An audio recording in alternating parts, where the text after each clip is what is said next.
waiting. We are about to see some serious stuff hit the fan. When this baby hits 88 miles per hour, you're gonna see some serious. Yeah.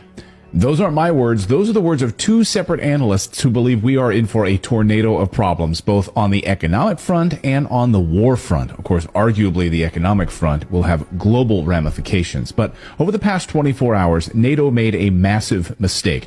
But it was intentional. It was an intentional mistake. It was a blunder, launching an attack against Russia with a sophisticated attack on the Russian Navy.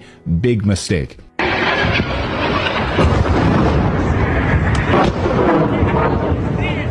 And Putin knows exactly what they did. And of course, we are watching now to see how bad this actually gets. We just saw our clearest sign yet that an all-out war is coming. And if you're an investor, you need to pay attention to what's about to happen to the global economy as we slide into this recession at the beginning of 2024. We've got a bunch of big stories that I want to get to, and they're all tied together on energy, on debt, and war. So let's start with the war, which is incredibly important to understand because the United States wants to own Ukraine fully so that BlackRock and Vanguard and all of these other massive corporations can take full control of the land. Now, over the past few hours, intense fighting has broken out between NATO and Russia. NATO launched a massive attack on the Russian naval fleet in the Black Sea. This is an attack on Crimea, which is Russian territory. Therefore, NATO just launched a missile attack against Russia.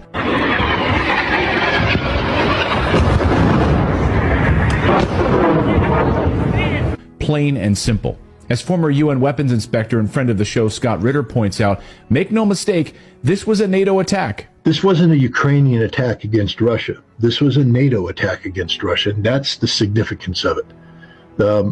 What Russia chooses to do, we'll find out. Before and during the attack, a U.S. Navy Boeing Poseidon aircraft was flying over Romania's Black Sea coast. We know what this was. I mean, but this couldn't have happened without American and British NATO assistance. Meanwhile, Ukrainian President Zelensky just went to Washington this week begging for more weapons and more money, and he vowed to continue the Ukrainian counteroffensive into the snowy winter. So wait a second. The entire spring and summer counteroffensive has been a failure, but now Ukraine is somehow going to pull off a massive offensive in the snow? Okay.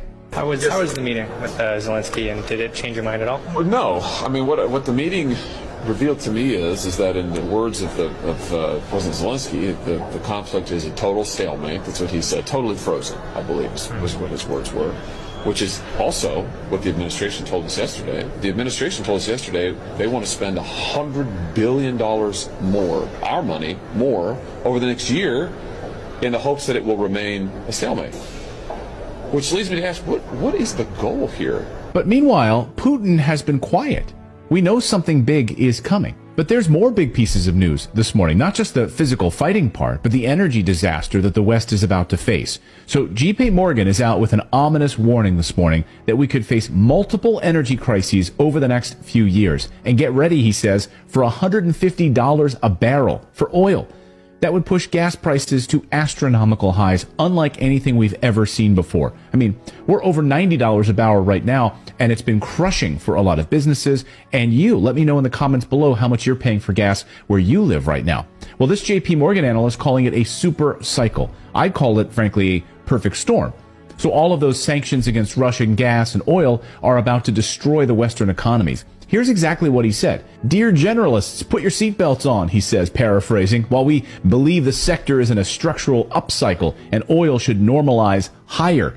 So that's basically analyst speak for, oh shit, oil is about to hit $150 a barrel. An upcycle, normalized to the upside. He says the stupidity of moving towards a total green future and the Russian sanctions could push us into, quote, multiple oil-led energy crises in this decade. Potentially much more severe than the gas crisis seen in Europe in 2022. Of course this is happening. The war in Ukraine has pushed Saudi Arabia and Russia into a tighter alliance. Energy prices up 30% and rising. Experts say if you want to see what the U.S. is going to look like, just look at what's happening in Germany. President Biden depleted our stockpiles of oil reserves in order to score a few political points, leaving us totally vulnerable, at the same time provoking an all-out war with Russia. Smart move. China gets it. China's President Xi Jinping this weekend said getting rid of fossil fuels is unrealistic. He gets it, the West does not. As the AP reports, Germany went from being the envy of the world to the world's worst performing major developed economy. They did it in a short amount of time. Well, what happened? Well, Russian sanctions happened, and they moved towards a green energy economy, a collapse of manufacturing and industry, and a total energy crisis. Of course, that spreads to all industries, namely housing. As The Economist reports this week, Germany's builders are on the verge of collapse in a housing crisis, thanks to an energy crisis, thanks to Russian sanctions. Turns out you need energy to build things.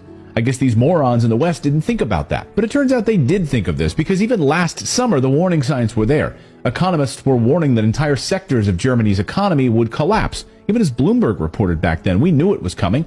And now the United States is facing a similar fate. Now to the other big news of this morning, the U.S. debt. We hit $33 trillion this week, a new all-time record, and the interest payments alone on the debt are nearing $1 trillion.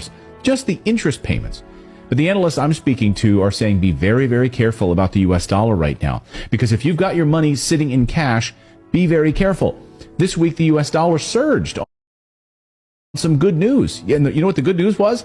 That Europe is in trouble. So stocks took a hit as investors jumped out of stocks into U.S. dollars. Are they crazy? I mean, investing in U.S. dollars when the government is facing a shutdown, $33 trillion